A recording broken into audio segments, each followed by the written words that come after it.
Union channel में आपका स्वागत है। आज हम हिस्ट्री को पाठ 2 भारत में राष्ट्रवाद अध्याय को पढ़ेंगे। यूरोप में आधुनिक राष्ट्रवाद के साथ ही राष्ट्र राज्यों का उदय हुआ। ऐसे ही हमारे देश में यह चेतना किस तरह पैदा हुई। दूसरे उपनिवेशों की तरह भारत में भी आधुनिक राष्ट्रवाद के उदय की परिघटना उपनिवेशवाद विरोधी आंदोलन के साथ गहरे तौर पर जुड़ी हुई थी। औपनिवेशिक शासकों के खिलाफ संघर्ष के दौरान लोग आपसी एकता को पहचानने लगे थे। उत्पीड़न और दमन के साझा भाव ने विभिन्न समूहों को एक दूसरे से बांध दिया था, लेकिन हर वर्ग और समूह पर उपनिवेशवाद का असर एक जैसा नहीं था। उनके अनुभव भी अलग थे और स्वतंत्रता के मायने भी भिन्न थे। महात्मा गांधी के नेतृत्व में कांग्रेस ने इन समूहों को इकट्ठा करके एक विशाल आंदोलन खड़ा किया, परंतु इस एकता में टकराव के बिंदु भी निहित थे। इस अध्याय में हम 1920 के दशक से आगे अध्ययन करेंगे और असहयोग आंदोलन और सविनय अवज्ञा आंदोलन के बारे में पढ़ेंगे। हम ये देखेंगे कांग्रेस ने राष्ट्रीय आंदोलन को विकसित करने के लिए किस तरह के प्रयास किए। इस आंदोलन में विभिन्न सामाजिक समूहों ने किस तरह हिस्सा लिया और किस तरह राष्ट्रवाद ने लोगों की कल्पना को नई उड़ान दे दी। 1919 के बाद सालों में हम देखते हैं कि राष्ट्रीय आंदोलन नए इलाकों तक फैल गया था। उसमें नए सामाजिक समूह शामिल हो गए थे और संघर्ष की नई पद्धतियां सामने आ रही थी। इन बदलावों को हम कैसे समझेंगे, उनके क्या परिणाम हुए। सबसे पहली बात यह है कि विश्व युद्ध ने एक नई आर्थिक और राजनीतिक स्थिति पैदा कर दी थी। इसके कारण रक्षा व्यय में भारी इजाफा हुआ। इस खर्चे की भरपाई करने के लिए युद्ध के नाम पर कर्जे लिए गए और करों में वृद्धि की गई। सीमा शुल्क बढ़ा दिए गए और आयकर शुरू किया गया। युद्ध के दौरान कीमतें तेजी से बढ़ रही थी। 1913 से 1918 के बीच कीमतें दोगुना हो चुकी थी, जिसके कारण आम लोगों की मुश्किलें बढ़ गई। गांवों में सिपाहियों को जबरन भर्ती किया गया, जिसके कारण ग्रामीण इलाकों में व्यापक गुस्सा था। 1918-19 और 1920-21 में देश के बहुत सारे हिस्सों में फसल खराब हो गई, जिसके कारण खाद्य पदार्थों का भारी अभाव पैदा हो गया। उसी समय फ्लू की महामारी फैल गई। 1921 की जनगणना के मुताबिक दुर्भिक्ष और महामारी के कारण 120 से 130 लाख लोग मारे गए।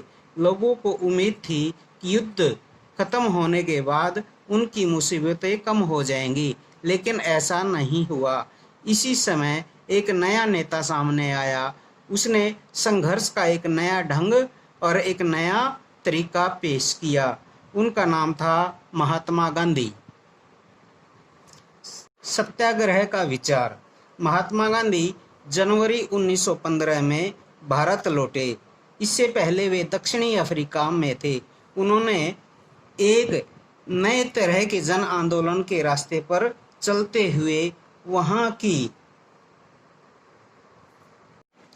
नस्ल भेदी सरकार से सफलतापूर्वक लोहा लिया था। इस पद्धति को वे सत्याग्रह कहते हैं। सत्याग्रह के विचार में सत्य की शक्ति पर आग्रह और सत्य की खोज पर जोर दिया जाता था। इसका अर्थ यह था कि अगर आपका उद्देश्य सच्चा है, यदि आपका संघर्ष अन्याय के खिलाफ है, तो उत्पीड़क से मुकाबला करने के लिए आपको किसी शारीरिक बल की आवश्यकता नहीं है। प्रतिशोध की भावना या आक्रामकता का सहारा लिया बिना सत्याग्रही केवल अहिंसा के सहारे भी अपने संघर्ष में सफल हो सकता है। इसके लिए दमनकारी शत्रु की चेतना को झिझोरना चाहिए। उत्पीड़क शत्रु को ही नहीं, बल्कि सभी लोगों को हिंसा के जरिए सत्य को स्वीकार करने पर विवश करने की बजाय सच्चाई को देखने और सहज भाव से स्वीकार करने के लिए प्रेरित किया जाना चाहिए। इस संघर्ष में अंततः सत्य की ही जीत होती है। गांधी जी का विश्वास था कि अहिंसा का यह धर्म सभी भारतीयों को एकता के सूत्र में बांध सकता है। भारत आने के बाद गांधी जी ने कई स्थानों पर सत्याग्रह आंदोलन चलाया। 1917 में उन्होंने बिहार के चंपारण इलाके का दौरा किया और दमनकारी बागान व्यवस्था के खिलाफ किसानों को संघर्ष के लिए प्रेरित किया। 1917 में उन्होंने गुजरात के खेड़ा जिले के किसानों की मदद करने के लिए सत्याग्रह का आयोजन किया। फसल खराब हो जाने और प्लेग की बीमारी के कारण खेड़ा जिले के किसान लगान चुकाने की हालत में नहीं थे। वे चाहते थे कि लगान वसूली में ढील दी जाए।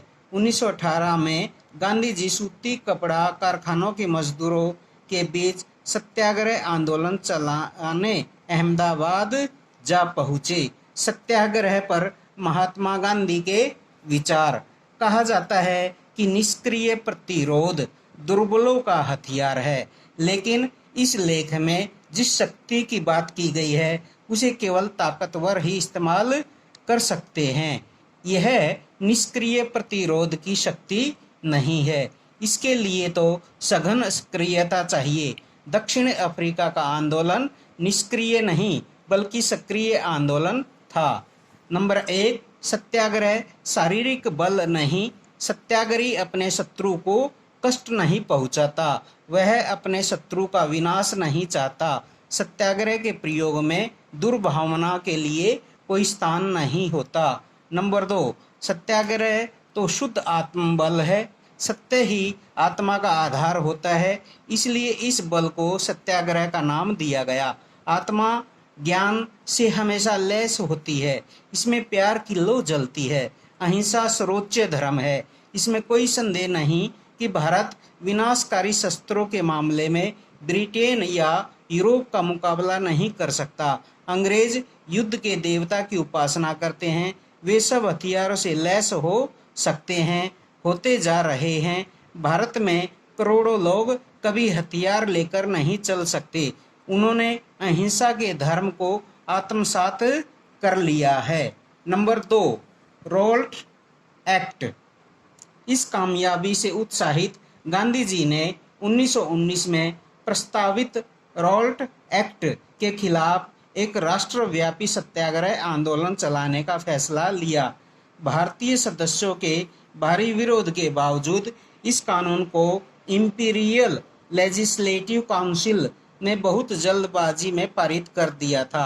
इस कानून के जरिए सरकार को राजनीतिक गतिविधियों को कुचलने और राजनीतिक कैदियों को 2 साल तक बिना मुकदमा चलाए जेल में बंद रखने का अधिकार मिल गया था। महात्मा गांधी ऐसे अन्यायपूर्ण कानूनों के खिलाफ अहिंसक ढंग से नागरिक अवज्ञा चाहते थे। इसे 6 अप्रैल को एक हड़ताल से शुरू होना था। विभिन्न शहरों में रैली जुलूसों का आयोजन किया गया। रेलवे वर्कशॉप में कामगार हड़ताल पर चले गए, दुकानें बंद हो गई। इस व्यापक जन उभार से चिंतित तथा रेलवे एवं टेलीग्राफ जैसे संचार सुविधाओं के भंग हो जाने की आशंका से भयभीत अंग्रेजों ने राष्ट्रवादियों पर दमन शुरू कर दिया। अमृतसर में बहुत सारे स्थानीय नेताओं को हिरासत में लिया गया। गांधी जी के दिल्ली के प्रवेश करने पर पाबंदी लगा दी गई। 10 अप्रैल को पुलिस ने अमृतसर में एक शांतिपूर्ण जुलूस पर गोली चला दी।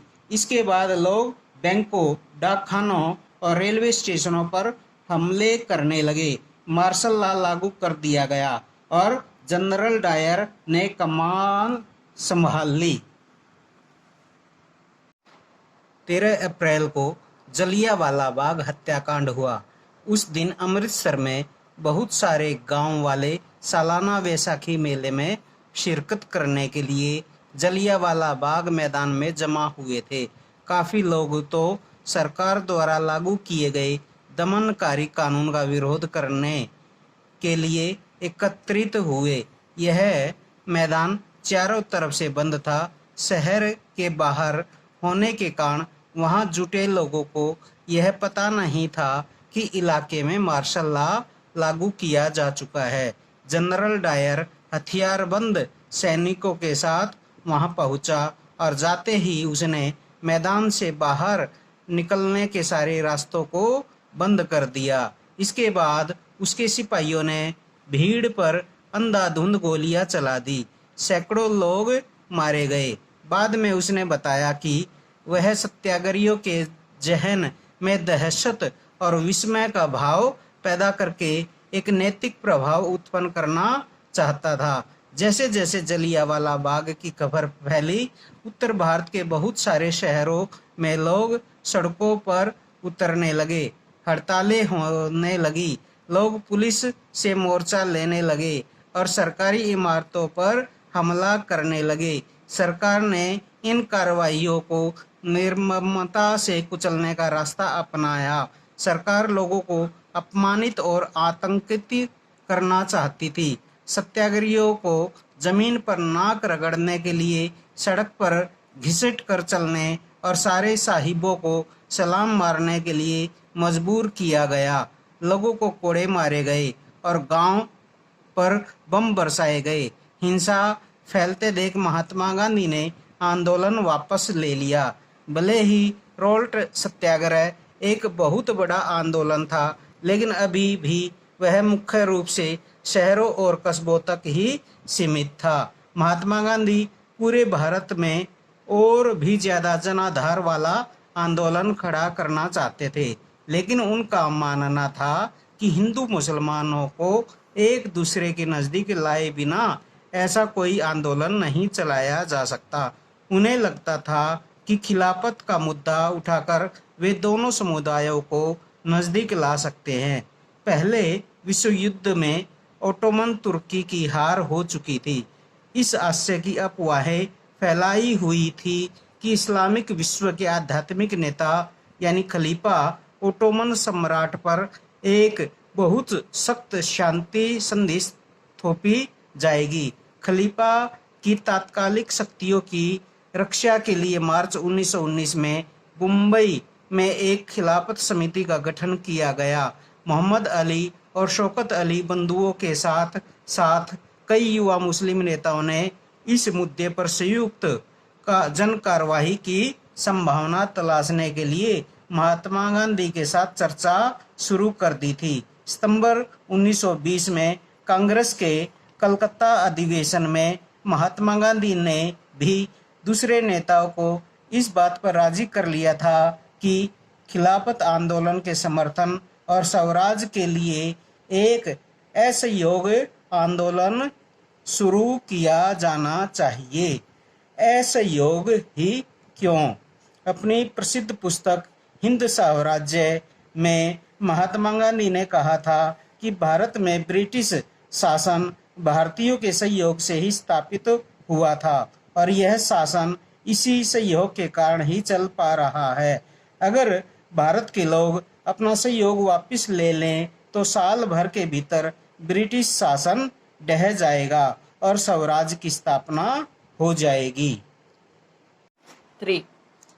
असहयोग का विचार आंदोलन कैसे बन सकता था? गांधी जी का सुझाव था कि यह आंदोलन चरणबद्ध तरीके से आगे बढ़ना चाहिए। सबसे पहले लोगों को सरकार द्वारा दी पदवियां लौटा देनी चाहिए और नंबर 2 सरकारी नौकरियां, सेना, पुलिस, अदालतों, विधायी परिषदों, स्कूलों और विदेशी वस्तुओं का बहिष्कार करना चाहिए। अगर सरकार दमन का रास्ता अपनाती है तो व्यापक सविनय अवज्ञा अभियान भी शुरू कर दिया जाए। 1920 की गर्मियों में गांधी जी और शौकत अली आंदोलन के लिए समर्थन जुटाते हुए देश भर में यात्राएं करते रहे। कांग्रेस में बहुत सारे लोग इन प्रस्ताव पर सशंकित थे। वे नवंबर 1920 में विधायी परिषद के लिए होने वाले चुनाव का बहिष्कार करने में हिचकिचा रहे थे। उन्हें भय था कि इस आंदोलन में लोग हिंसा कर सकते हैं। सितंबर से दिसंबर तक कांग्रेस में भारी खींचतान चलती रही। कुछ समय के लिए ऐसा लगा कि आंदोलन के समर्थकों और विरोधियों के बीच सहमति नहीं बन पाएगी। आखिरकार दिसंबर 1920 में कांग्रेस के नागपुर अधिवेशन में एक समझौता हुआ और असहयोग कार्यक्रम पर स्वीकृति की मोहर लगा दी गई। आंदोलन किस तरह आगे बढ़ा, इसमें किन लोगों ने हिस्सा लिया, विभिन्न सामाजिक समूहों ने असहयोग के विचार को किस तरह समझा। बहिष्कार शब्द। बहिष्कार किसी के साथ संपर्क रखने और जुड़ने से इनकार करना या गतिविधियों में हिस्सेदारी, चीजों की खरीद व इस्तेमाल से इनकार करना। आमतौर पर यह विरोध एक रूप होता है, इसे बहिष्कार कहा जाता है। विदेशी कपड़े का बहिष्कार। जुलाई 1922 में विदेशी कपड़ों को पश्चिमी आर्थिक व सांस्कृतिक प्रभुत्व का प्रतीक माना जाता था, इसलिए विदेशी कपड़ों का बहिष्कार भारतीयों ने कर दिया। आंदोलन के भीतर अलग अलग धाराएं। असहयोग खिलाफत आंदोलन जनवरी 1921 में शुरू हुआ। इस आंदोलन में विभिन्न सामाजिक समूहों में हिस्सा लिया, लेकिन हरेक की अपनी अपनी आकांक्षाएं थी। सभी ने स्वराज्य के आह्वान को स्वीकार तो किया, लेकिन उनके लिए उनके अर्थ अलग अलग थे। नंबर 1, शहरों में आंदोलन। आंदोलन की शुरुआत शहरी मध्यम वर्ग की हिस्सेदारी के साथ शुरू हुई। हजारों विद्यार्थियों ने स्कूल कॉलेज छोड़ दिए, हेडमास्टरों और शिक्षकों ने इस्तीफे सौंप दिए, वकीलों ने मुकदमे लड़ना बंद कर दिया। मद्रास के अलावा ज्यादातर प्रांतों में परिषद चुनाव का बहिष्कार किया गया। मद्रास में गैर ब्राह्मणों द्वारा बनाई गई जस्टिस पार्टी का मानना था कि काउंसिलों में प्रवेश के जरिए उन्हें वे अधिकार मिल सकते हैं जो सामान्य रूप से केवल ब्राह्मणों को मिल पाते हैं, इसलिए इस पार्टी ने चुनाव का बहिष्कार नहीं किया। आर्थिक मोर्चे पर असहयोग का असर और भी ज्यादा नाटकीय रहा। विदेशों सामानों का बहिष्कार किया गया, शराब की दुकानों की पिकेटिंग की गई और विदेशी कपड़ों की होली जलाई जाने लगी। 1921 से 1922 के बीच विदेशी कपड़ों का आयात आधा रह गया। उसकी कीमत 102 करोड़ से घटकर 57 करोड़ रह गई। बहुत सारे स्थानों पर व्यापारियों ने विदेशी चीजों का व्यापार करने या विदेशी व्यापार में पैसा लगाने से इनकार कर दिया। जब बहिष्कार आंदोलन फैला और लोग आयातित कपड़े को छोड़कर केवल भारतीय कपड़े पहनने लगे, तो भारतीय कपड़ा मिलों और हथकरघों का उत्पादन भी बढ़ने लगा। कुछ समय बाद शहरों में यह आंदोलन धीमा पड़ने लगा। इसके कई कारण थे। नंबर 1, खादी का कपड़ा मिलों में भारी पैमाने पर बनने वाले कपड़ों के मुकाबले प्राय महंगा होता था और गरीब उसे खरीद नहीं सकते थे। वे मिलों के कपड़े का लंबे समय तक बहिष्कार कैसे कर सकते थे। ब्रिटिश संस्थानों के बहिष्कार से भी समस्या पैदा हो गई। आंदोलन की कामयाबी के लिए वैकल्पिक भारतीय संस्थानों की स्थापना जरूरी थी, ताकि ब्रिटिश संस्थानों के स्थान पर उनका प्रयोग किया जा सके। लेकिन वैकल्पिक संस्थानों की स्थापना की प्रक्रिया बहुत धीमी थी। फलस्वरूप विद्यार्थी और शिक्षक सरकारी स्कूलों में लौटने लगे और वकील दोबारा सरकारी अदालतों में दिखाई देने लगे। कुछ शब्द हैं जैसे पिकेटिंग, प्रदर्शन या विरोध का एक ऐसा स्वरूप जिसमें लोग किसी दुकान, फैक्ट्री या दफ्तर के भीतर जाने का रास्ता रोक लेते थे, उसे पिकेटिंग कहा जाता था। नंबर 2, ग्रामीण इलाकों में विद्रोह। शहरों से बढ़कर असहयोग आंदोलन देहात में भी फैल गया था। युद्ध के बाद देश के विभिन्न भागों में चलने किसानों और आदिवासियों के संघर्ष भी इस आंदोलन में समा गए। अवध में सन्यासी बाबा रामचंद्र किसानों का नेतृत्व कर रहे थे। बाबा रामचंद्र इससे पहले फिजी में गिरमिटिया मजदूर के तौर पर काम कर चुके थे। उनका आंदोलन तालुकोदारों और जमींदारों के खिलाफ था, जो किसानों से भारी भरकम लगान और तरह तरह के कर वसूल कर रहे थे। किसानों को बेकार करनी पड़ती थी। पट्टेदार के तौर पर उनके पट्टे निश्चित नहीं होते थे। उन्हें बार बार पट्टे की जमीन से हटा दिया जाता था, ताकि जमीन पर उनका कोई अधिकार स्थापित न हो सके। किसानों की मांग थी कि लगान कम किया जाए, बेगार खत्म हो और दमनकारी जमींदारों का सामाजिक बहिष्कार किया जाए। बहुत सारे स्थानों पर जमींदारों को नाई धोबी की सुविधाओं से भी वंचित करने के लिए पंचायतों ने नाई धोबी बंद का फैसला लिया। जून 1920 में जवाहरलाल नेहरू ने अवध के गांव का दौरा किया, गांव वालों से बातचीत की और उनकी व्यथा समझने का प्रयास किया। अक्टूबर तक जवाहरलाल नेहरू, बाबा रामचंद्र और कुछ अन्य लोगों के नेतृत्व में अवध किसान सभा का गठन कर लिया गया। महीने भर में इस पूरे इलाके के गांव में संगठन की 300 से ज्यादा शाखाएं बन चुकी थी। अगले साल जब असहयोग आंदोलन शुरू हुआ तो कांग्रेस ने अवध के किसान संघर्ष को इस आंदोलन में शामिल करने का प्रयास किया, लेकिन किसानों के आंदोलन में ऐसे स्वरूप विकसित हो चुके थे जिससे कांग्रेस का नेतृत्व खुश नहीं था। 1921 में जब आंदोलन फैला तो तालुकादारों और व्यापारियों के मकानों पर हमले होने लगे, बाजारों में लूटपाट होने लगी और अनाजों के गोदामों पर कब्जा कर लिया गया। बहुत सारे संस्थानों पर अंग्रेजी नेता, स्थानीय नेता किसानों को समझा रहे थे कि गांधी ने ऐलान कर दिया है, अब कोई लगान नहीं भरेगा और जमीन गरीबों में बांट दी जाएगी। महात्मा का नाम लेकर लोग अपनी सारी कार्रवाइयों और आकांक्षाओं को सही ठहरा रहे थे। आदिवासी किसानों ने महात्मा गांधी के संदेश और स्वराज के विचार का कुछ और ही मतलब निकाला। उदाहरण के लिए आंध्र प्रदेश की गुडेम पहाड़ियों में 1920 के दशक की शुरुआत में एक उग्र गुरिल्ला आंदोलन फैल गया। कांग्रेस इस तरह के संघर्ष को कभी स्वीकार नहीं कर सकती थी। अन्य वन क्षेत्रों की तरह यहाँ भी अंग्रेजी सरकार ने बड़े बड़े जंगलों में लोगों के दाखिल होने पर पाबंदी लगा दी थी। लोग इन जंगलों में न तो मवेशियों को चरा सकते थे, न ही जलावन के लिए लकड़ी और फल बीन सकते थे। इससे पहाड़ों के लोग परेशान और गुस्सा थे। न केवल उनकी रोजी रोटी पर असर पड़ रहा था, बल्कि उन्हें लगता था कि उनके परंपरागत अधिकार भी छीने जा रहे हैं। जब सरकार ने उन्हें सड़कों के निर्माण के लिए बेगार करने पर मजबूर किया तो लोगों ने बगावत कर दी। उनका नेतृत्व करने वाले अलूरी सीताराम राजू एक दिलचस्प व्यक्ति थे। उनका दावा था कि उनके पास बहुत सारी विशेष शक्तियां हैं। वह ठीक खगोलीय अनुमान लगा सकते हैं, लोगों को स्वस्थ कर सकते हैं और गोलियां भी उन्हें नहीं मार सकती। राजू के व्यक्तित्व से चमत्कृत विद्रोहियों को विश्वास था कि वह ईश्वर का अवतार है। राजू महात्मा गांधी की महानता के गुण गाते थे। उनका कहना था कि वह असहयोग आंदोलन से प्रेरित है। उन्होंने लोगों को खादी पहनने तथा शराब छोड़ने के लिए प्रेरित किया। साथ ही उन्होंने यह दावा भी किया कि भारत अहिंसा के बल पर नहीं, बल्कि केवल बल प्रयोग के जरिए ही आज़ाद हो सकता है।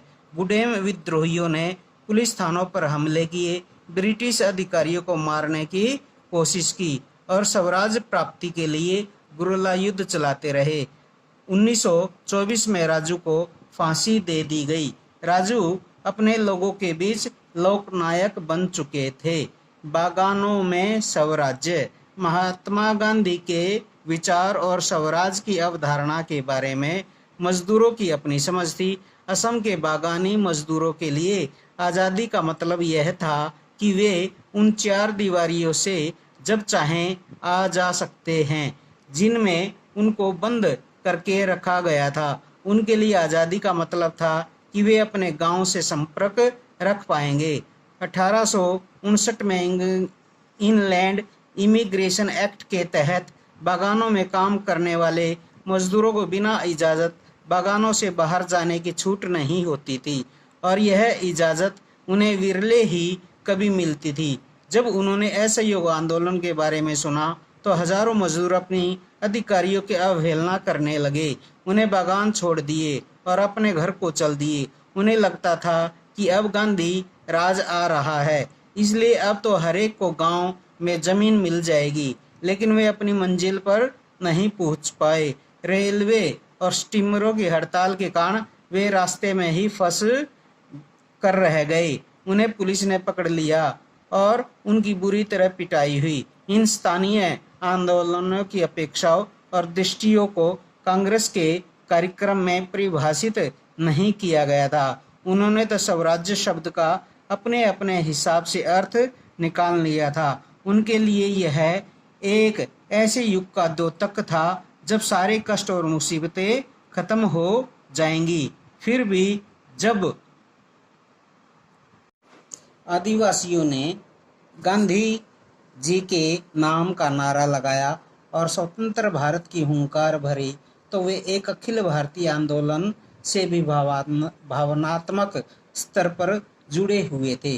जब वे महात्मा गांधी का नाम लेकर काम करते थे या अपने आंदोलन को कांग्रेस के आंदोलन से जोड़कर देखते थे, वास्तव में एक ऐसे आंदोलन का अंग बन जाते थे जो उनके इलाके तक ही सीमित नहीं था। 3 चौरी चौरा 1922।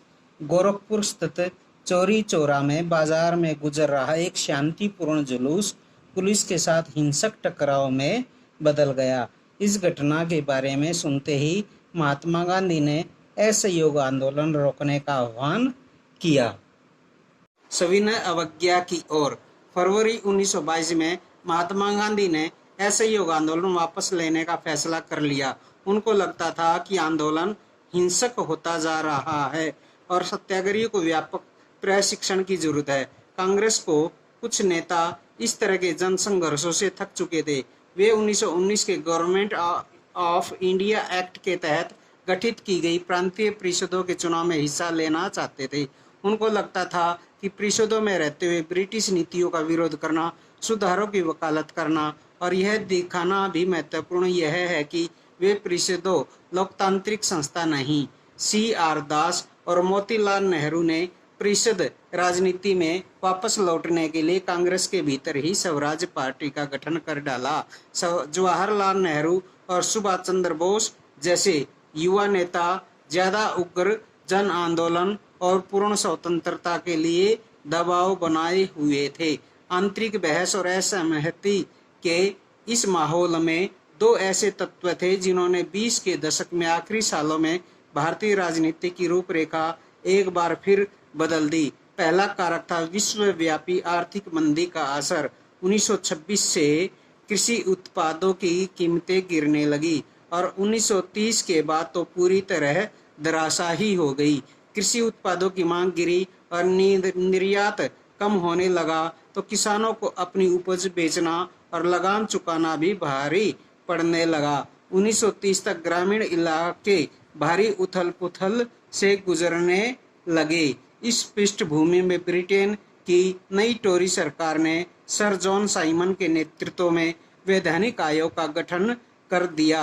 राष्ट्रव्यापी आंदोलन के जवाब में गठित किए गए इस आयोग को भारत में संवैधानिक व्यवस्था की कार्यशैली का अध्ययन करना था और उसके बारे में सुझाव देने थे। इस आयोग में एक भी भारतीय सदस्य नहीं था, सारे अंग्रेज थे। 1928 में जब साइमन कमीशन भारत पहुंचा तो उसका स्वागत साइमन कमीशन वापस जाओ, साइमन कमीशन गो बैक के नारों से किया गया। कांग्रेस और मुस्लिम लीग सभी पार्टियों ने प्रदर्शनों में हिस्सा लिया। इस विरोध को शांत करने के लिए वायसराय लॉर्ड इरविन ने अक्टूबर 1929 में भारत के लिए डोमिनियन स्टेटस का गोलमोल सा ऐलान कर दिया। उन्होंने इस बारे में कोई समय सीमा भी नहीं बताई। उन्होंने सिर्फ इतना कहा कि भावी संविधान के बारे में चर्चा करने के लिए गोलमेज सम्मेलन आयोजित किया जाएगा। इस प्रस्ताव से कांग्रेस के नेता संतुष्ट नहीं थे। जवाहरलाल नेहरू और सुभाष चंद्र बोस के नेतृत्व में कांग्रेस का तेज तर्रार खेमा आक्रामक तेवर अपनाने लगा था। उदारवादी और इस अध्याय में हम साइमन कमीशन के बारे में पढ़ा है। साइमन कमीशन के खिलाफ शांतिपूर्ण प्रदर्शन के दौरान ब्रिटिश पुलिस ने लाला लाजपत राय पर हमला किया। प्रदर्शन के दौरान मिले गहरे जख्मों के कारण उन्होंने दम तोड़ दिया था। मध्यम मार्गी नेता ब्रिटिश डोमिनियन के भीतर ही संवैधानिक व्यवस्था के पक्ष में थे, लेकिन इस खेमे का प्रभाव घटता जा रहा था।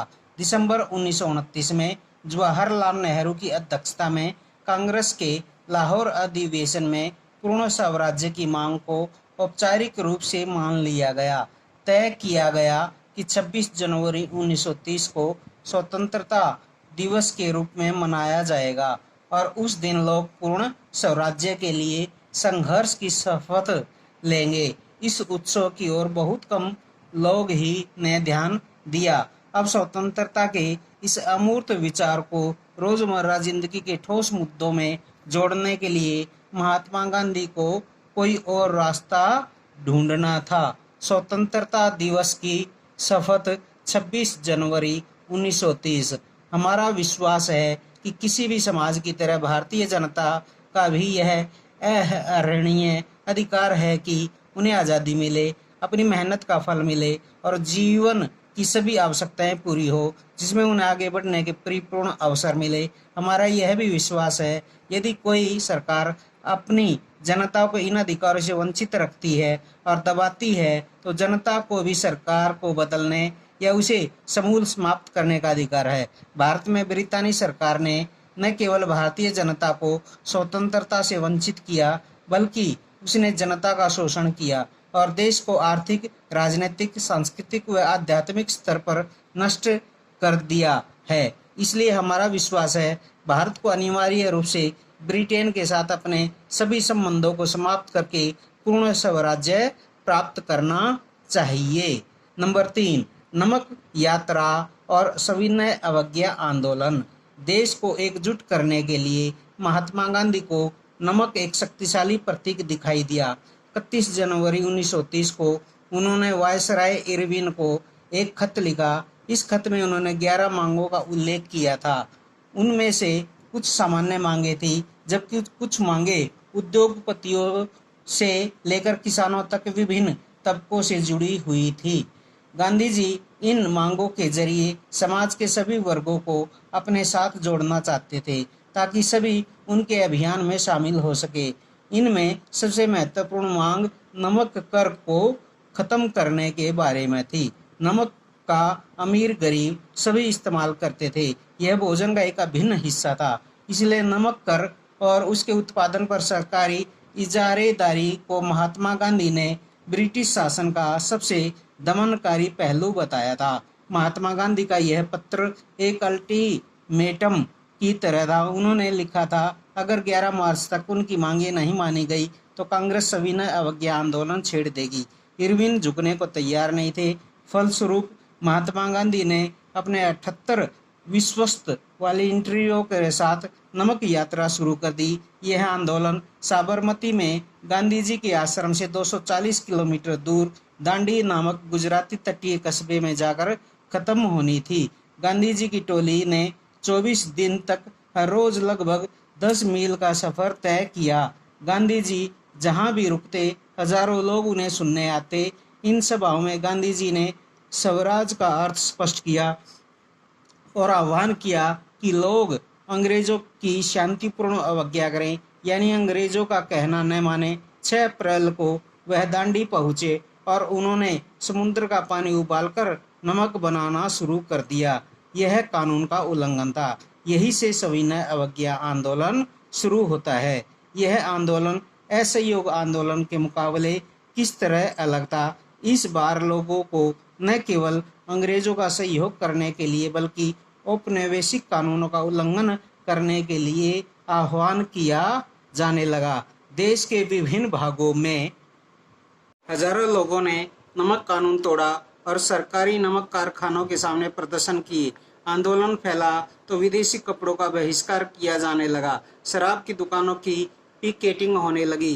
किसानों ने लगान और चौकीदारी कर चुकाने से इनकार कर दिया। गांव में तैनात कर्मचारी इस्तीफे देने लगे। बहुत सारे स्थानों पर जंगलों में रहने वाले वन कानूनों का उल्लंघन करने लगे। वे लकड़ी बीनने और मवेशियों को चराने के लिए आरक्षित वनों में घुसने लगे। इन घटनाओं से चिंतित औपनिवेशिक सरकार कांग्रेसी नेताओं को गिरफ्तार करने लगी।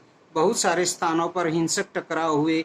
अप्रैल 1930 में जब महात्मा गांधी के समर्पित साथी अब्दुल गफार खान को गिरफ्तार किया गया तो गुसाई भीड़, सशस्त्र बख्तरबंद गाड़ियां और पुलिस की गोलियों का सामना करते हुए सड़कों पर उतर आई।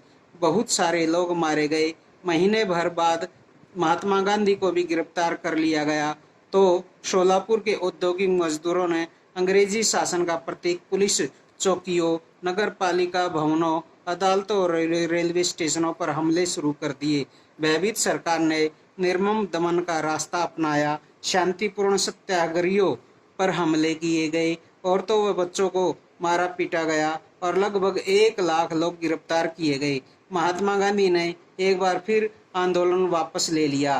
5 मार्च 1931 को उन्होंने इरविन के साथ एक समझौते पर दस्तखत कर दिए। इस गांधी इरविन समझौते के जरिए गांधी जी ने लंदन में होने वाले दूसरे गोलमेज सम्मेलन में हिस्सा लेने पर अपनी सहमति व्यक्त कर दी। गोलमेज सम्मेलन का कांग्रेस बहिष्कार कर चुकी थी। इसके बदले सरकार राजनीतिक कैदियों को रिहा करने पर राजी हो गई। दिसंबर 1931 में सम्मेलन के लिए गांधी जी लंदन गए। यह वार्ता बीच में ही टूट गई और उन्हें निराश वापस लौटना पड़ा। यहाँ आकर उन्होंने पाया कि सरकार ने नए सिरे से दमन शुरू कर दिया। गफ्फार खान और जवाहरलाल नेहरू दोनों जेल में थे। कांग्रेस को गैर कानूनी घोषित कर दिया गया था। सभाओं, प्रदर्शनों और बहिष्कार जैसी गतिविधियों को रोकने के लिए सख्त कानून उठाए जा रहे थे। भारी आशंकाओं के बीच महात्मा गांधी ने सविनय अवज्ञा आंदोलन दोबारा शुरू कर दिया। साल भर तक आंदोलन चला, लेकिन 1934 तक आते आते उसकी गति मंद पड़ने लगी थी। लोगों ने आंदोलन को कैसे लिया, आइए देखें। सिविल नाफरमानी या सविनय अवज्ञा आंदोलन में शामिल विभिन्न सामाजिक समूह कौन थे, उन्होंने आंदोलन में हिस्सा क्यों लिया, उनके आदर्श क्या थे, उनके लिए स्वराज्य के क्या मायने थे। गांव में संपन्न किसान समुदाय जैसे गुजरात के पाटीदार और उत्तर प्रदेश के जाट आंदोलन में सक्रिय थे। व्यावसायिक फसलों की खेती करने के कारण व्यापार में मंदी और गिरती कीमतों से वे बहुत परेशान थे। जब उनकी नगद आय खत्म होने लगी तो उनके लिए सरकारी लगान चुकाना नामुमकिन हो गया। सरकार लगान कम करने को तैयार नहीं थी। चारों तरफ असंतोष था। संपन्न किसानों ने सविनय अवज्ञा आंदोलन का बढ़ चढ़कर समर्थन किया। उन्होंने अपने समुदायों को एकजुट किया और कई बार अनिच्छुक सदस्यों को बहिष्कार के लिए मजबूर किया। उनके लिए स्वराज्य की लड़ाई भारी लगान के खिलाफ लड़ाई थी। लेकिन जब 1931 में लगानों के घटे बिना आंदोलन वापस ले लिया गया तो उन्हें बड़ी निराशा हुई। फलस्वरूप जब 1932 में आंदोलन दोबारा शुरू हुआ तो उनमें से बहुतों ने उसमें हिस्सा लेने से इनकार कर दिया। गरीब किसान केवल लगान में कमी नहीं चाहते थे। उनमें से बहुत सारे किसान जमींदारों से पट्टे पर जमीन लेकर खेती कर रहे थे। महामंदी लंबी खींची और नगद आमदनी गिरने लगी तो छोटे पट्टेदारों के लिए जमीन का किराया चुकाना भी मुश्किल हो गया। वे चाहते थे कि उन्हें जमींदारों को जो भाड़ा चुकाना था उसे माफ कर दिया जाए। इसके लिए उन्होंने कई रेडिकल आंदोलनों में हिस्सा लिया, जिनका नेतृत्व अक्सर समाजवादियों और कम्युनिस्टों के हाथों में होता था। अमीर किसानों और जमींदारों की नाराजगी के भय से कांग्रेस भाड़ा विरोधी आंदोलनों को समर्थन देने में प्राय हिचकिचाती थी।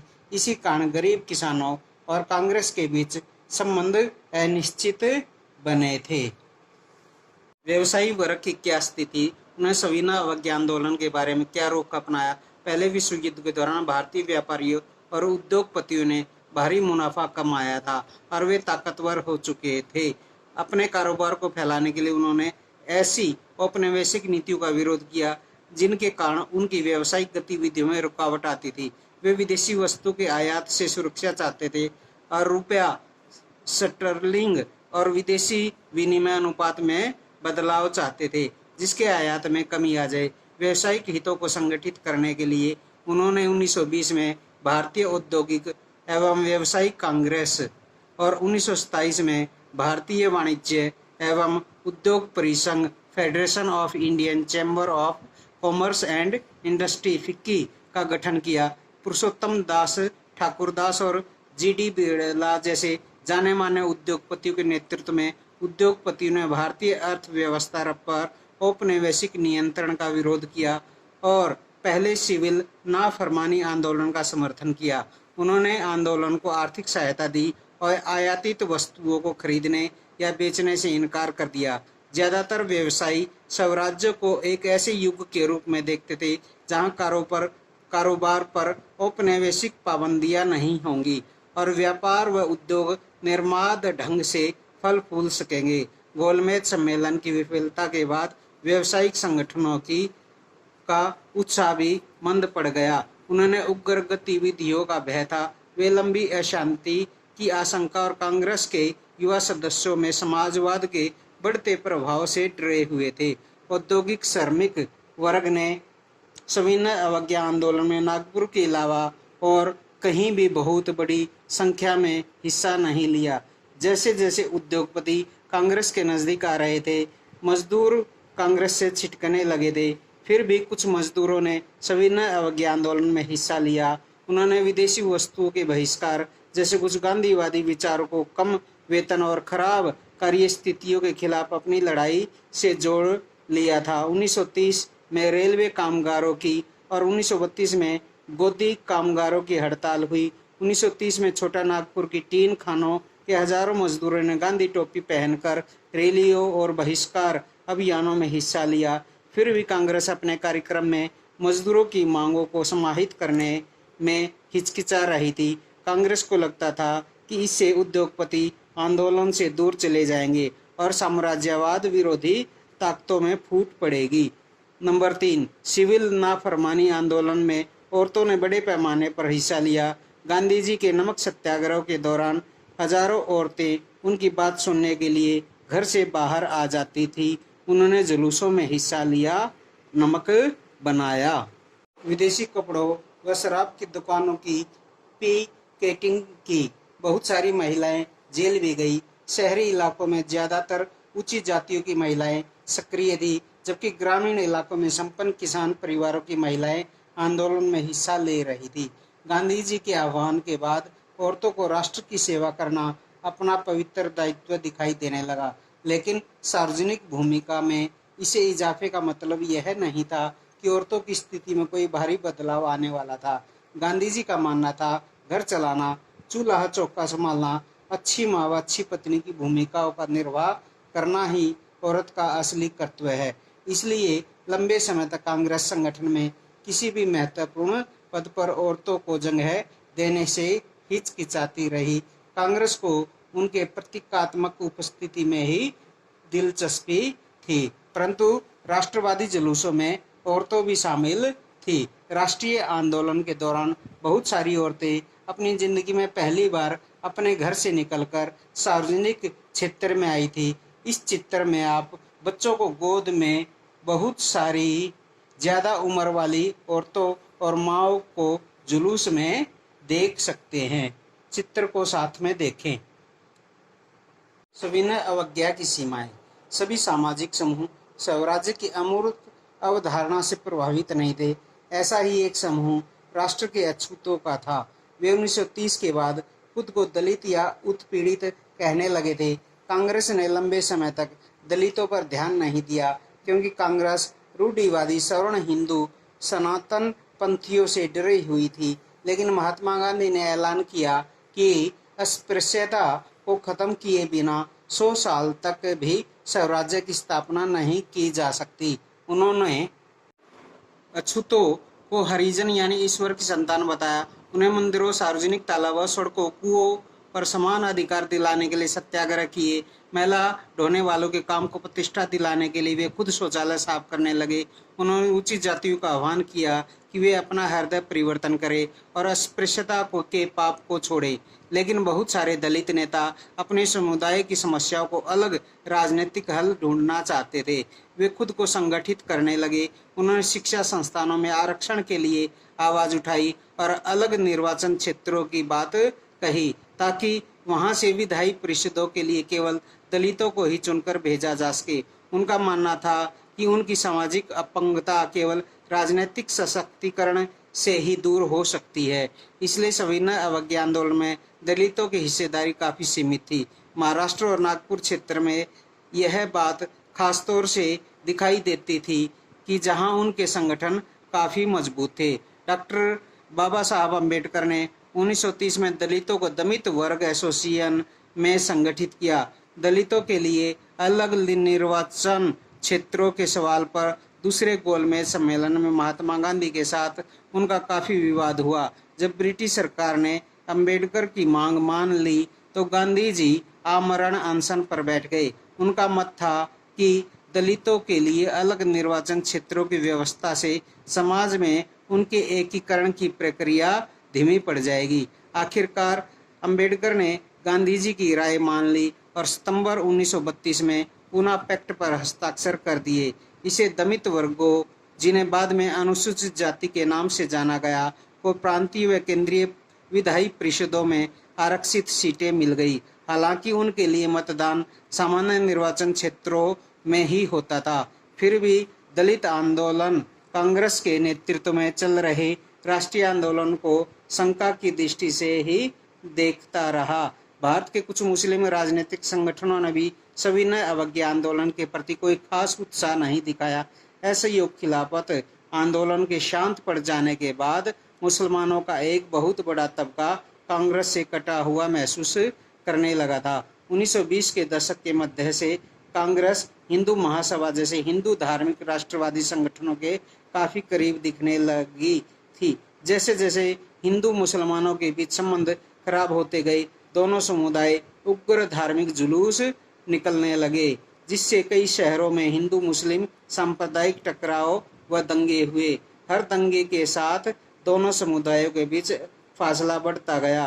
कांग्रेस और मुस्लिम लीग ने एक बार फिर गठबंधन का प्रयास किया। 1927 में ऐसा लगा कि अब एकता स्थापित हो जाएगी। सबसे महत्वपूर्ण मतभेद भावी विधानसभा में प्रतिनिधित्व के सवाल पर थे। मुस्लिम लीग के नेताओं में से एक मोहम्मद अली जिन्ना का कहना था, अगर मुसलमानों को केंद्रीय सभा में आरक्षित सीट दी जाए और मुस्लिम बहुल प्रांतों में मुसलमानों को आबादी के अनुपात में प्रतिनिधित्व दिया जाए तो वे मुसलमानों के लिए पृथक निर्वाचिका की मांग छोड़ने के लिए तैयार हैं।